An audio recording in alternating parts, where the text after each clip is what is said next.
Welcome to our channel.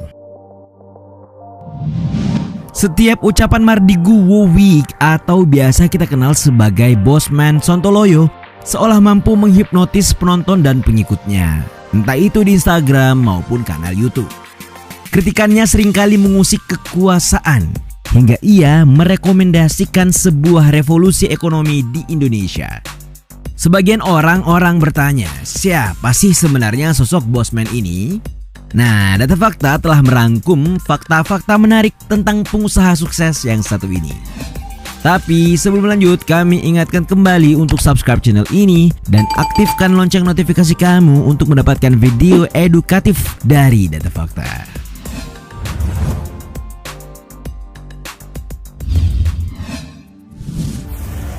Sudah Sontoloyo sejak kecil. Mardigu Wowik Prasantyo lahir di Madiun, Jawa Timur tahun 1960-an. Ia merupakan seorang anak dari seorang pensiunan angkatan udara yang berpangkat kapten. Ia memiliki riwayat pendidikan sebagai sarjana psikologi dalam bidang criminal mind dan investigasi forensik di San Francisco State University. Kemunculannya di berbagai beranda sosial media dengan nama Bosman Sontoloyo telah mengusung pola pikir yang berbeda, tajam, dan menarik. Ternyata julukan Sontoloyo ini sudah ada sejak lama, sejak ia masih kecil. Melansir timesindonesia.co.id kepada Helmi Yahya dalam channel YouTube-nya, Mardigu mengaku bahwa Sontoloyo melekat pada dirinya saat masih kecil. Pada saat itu, pemikiran-pemikirannya sudah berbeda dan berani bertanya mengenai hal-hal yang mendasar dengan cara yang jenaka. Ia mengaku pada usianya yang ke-10 tahun, ia memberanikan diri bertanya kepada kakeknya yang berceramah di pesantren Sidogiri Pasuruan. Pada saat yang lainnya sedang duduk mendengarkan ceramah, ia sendiri berdiri dan mengajukan pertanyaan tentang pentingnya Islam secara kafah atau total. Ia bertanya, mengapa kita ini Islam kafah sementara bacaan kita saja berbeda? Pada saat salat di tahiyat akhir berbeda dengan Nabi Muhammad. Pertanyaan itu membuatnya dimarahi dan dicap sebagai seorang Sontoloyo. Sedangkan untuk panggilan Bosman, Mardigu mengakui bahwa hal tersebut berasal dari panggilan anak buahnya sejak 20 tahun yang lalu.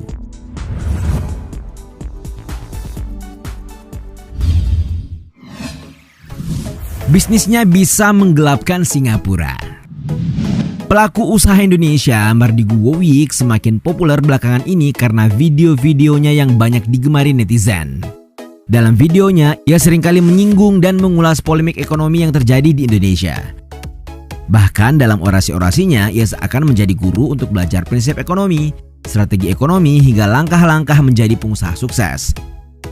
Tidak mengherankan jika seperti itu, sebab Bosman Sontoloyo ini merupakan salah satu pebisnis yang progresif dan sukses di Indonesia. Seperti yang dilansir oleh laman wartaekonomi.com, ia memiliki usaha dalam bidang minyak dan gas. Bahkan sosok Mardigu merupakan seorang pengusaha 32 perusahaan skala nasional hingga internasional.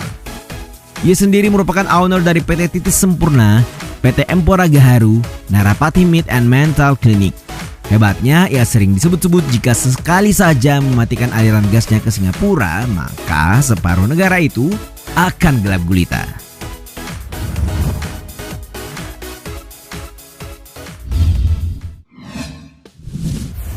Kekayaan fantastis.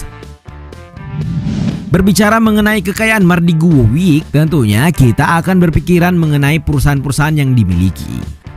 Hal itu memang benar, namun semenjak ia juga sukses di sosial media melalui unggahan video-videonya, Mardigu semakin kaya.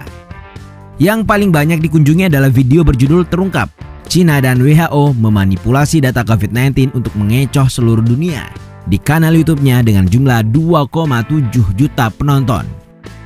Mardigu sudah menerbitkan 303 video dan seluruhnya sudah ditonton 38,67 juta kali. Hal ini membuat Mardigu dapat mengantongi sebanyak 367 juta rupiah per bulan melalui video-videonya.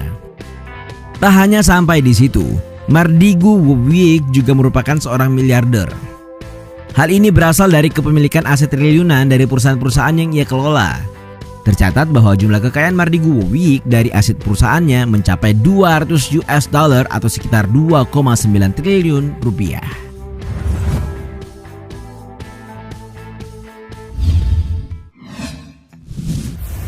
Berani menerbitkan uang digital.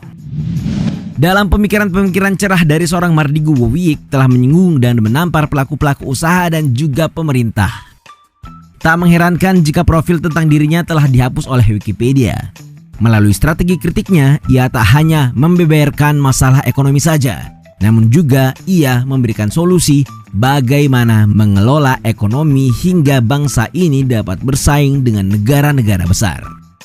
Salah satu yang paling disoroti dari gerakannya adalah penciptaan mata uang digital yang dianggap dapat menjadi solusi ekonomi Indonesia. Seperti yang dilaporkan oleh CNBC.com, nama Mardi Gu tiba-tiba menjadi perbincangan dalam dunia cryptocurrency dan blockchain teknologi. Mardi Gu melahirkan Sironium yang bisa jadi merupakan cryptocurrency pertama di Indonesia. Meskipun ia harus menanggung peringatan keras dari Bank Indonesia dan Otoritas Jasa Keuangan. Sebab sampai saat ini belum ada pengusaha ataupun startup company Indonesia yang secara terang-terangan menerbitkan uang digital. Hingga saat ini pihak BI maupun OJK enggan untuk memberikan izin bagi seluruh cryptocurrency di Indonesia dengan berbagai alasan.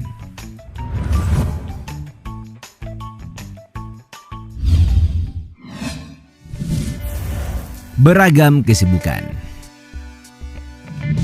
Tak mengherankan jika sosok Mardi Guwowiak ini menjadi idola dari banyak orang. Di balik karirnya sebagai pengusaha sukses, ia memiliki banyak keahlian yang tak biasa dan tentunya membuat siapapun akan kagum. Bahwa lebih jauh lagi, sang bosman juga merupakan seorang pengamat terorisme. Ia mengakui telah mewawancarai sekitar 400-an orang anggota teroris. Latar belakang pendidikannya membuat ia menjadi ahli hipnoterapis, yakni sebuah terapi mental, emosi, perilaku, serta pikiran yang dilakukan dalam keadaan hipnotis. Dalam pemerintahan Indonesia, ia juga merupakan staf ahli kementerian tahun 2014 sampai tahun 2019. Bahkan, ia juga aktif mengajar di Sekolah Tinggi Intelijen Nasional, yakni menjadi pengajar dalam Satuan Kopassus yang memiliki spesifikasi tugas tentang perang rahasia, termasuk Badan Intelijen Negara dan Badan Intelijen Strategis. Tidak hanya itu, ia juga aktif sebagai motivator bisnis melalui program Millionaire Mindset Bootcamp. Terlepas dari kesibukannya, ia diketahui sebagai seorang penulis. Tercatat hingga saat ini ada 4 buku bisnis, 2 buku geopolitik dan geoekonomi, serta 1 buku aplikasi psikologi. Mardi Gu juga mengenalkan dirinya sebagai seorang filantropi dengan program Rumah Yatim Indonesia yang memiliki 1000 santri.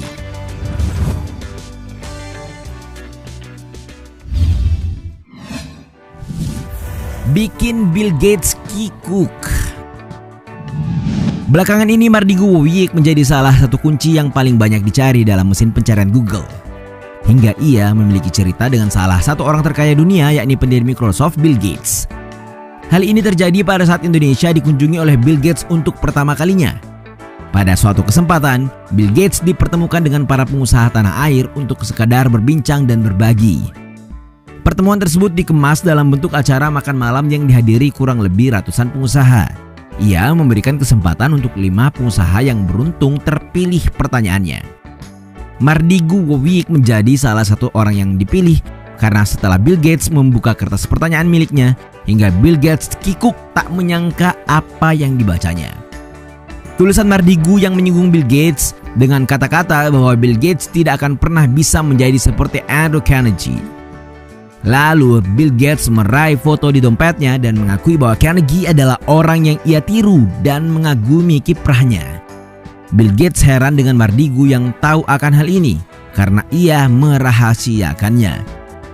Melalui ilmu psikologi dan pembacaan karakter dari Mardi Gu, ia bisa membaca hal-hal yang dilakukan Bill Gates selama ini dan tahu bahwa ia mengidolakan Carnegie meski tak pernah mengatakannya.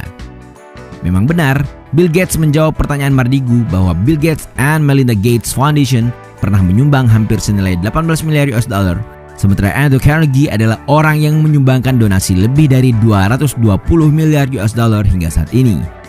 Hal ini membuktikan bahwa donasi Bill Gates tak ada apa-apanya jika dibandingkan dengan idolanya. Itulah tadi sejumlah fakta dari Mardi Guwowiik yang seringkali diajukan oleh netizen Indonesia untuk maju menjadi presiden.